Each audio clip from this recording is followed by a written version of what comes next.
Hey, it's Pamela with Enjoy Gifts and Gathering, and it's story time, and I'm going to read Fritz Danced the Fandango.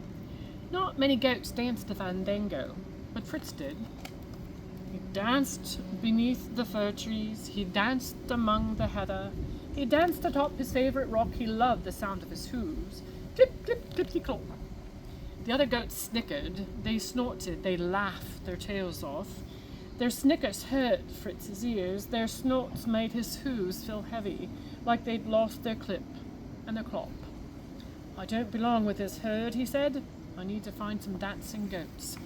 Fritz imagined all the clipping, he imagined all the clopping, he imagined his pick of partners. Someday, thought Fritz, I'll find my herd. His heart fandangoed with hope.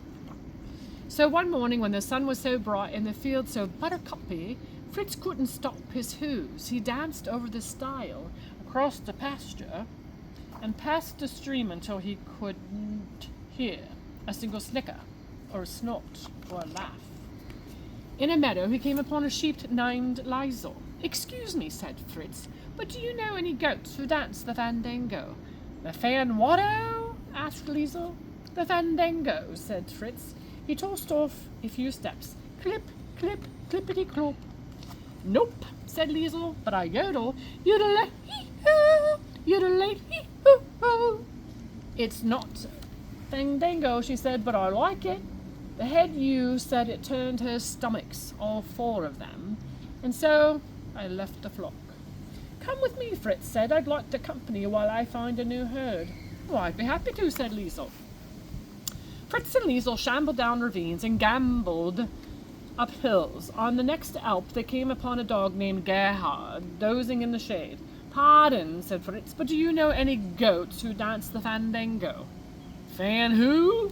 asked Gerhard. "The fandango." Fritz tossed off a few steps. Clip, clip, clippity-clop.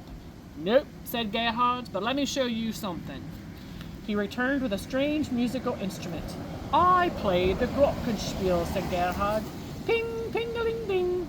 "It's no fandango," said Gerhard, "but it suits me. Unfortunately, my shepherd said it distracted the flocks." "Come with us," Fritz said. "We need some help finding my herd." "At your service," said Gerhard.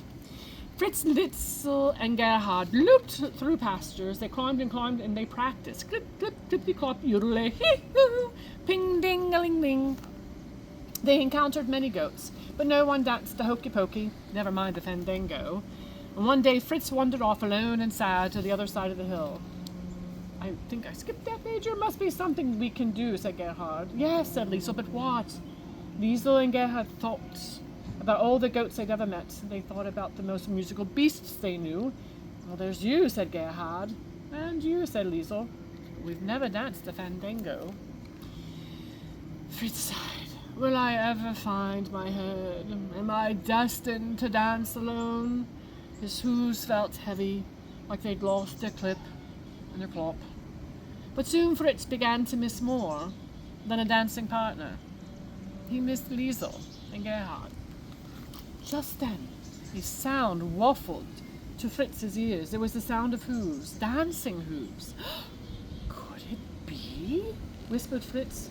Fritz galloped up the hill, and at the top he found Lisa and Gerhard dancing the fandango.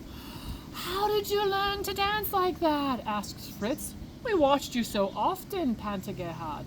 "We taught ourselves," finished Liesel. Fritz, Liesel, and Gerhard fandangoed like there was no tomorrow. They clip, clip, clippity-clopped. They yodeled-hee-hoo. They even took turns ping-ping-a-linging on Gerhard's glockenspiel. The trio made quite a ruckus on the buttery-cuppy hills, and Fritz sighed. "Finally, I've found my herd," he said, and his heart fandangled with joy.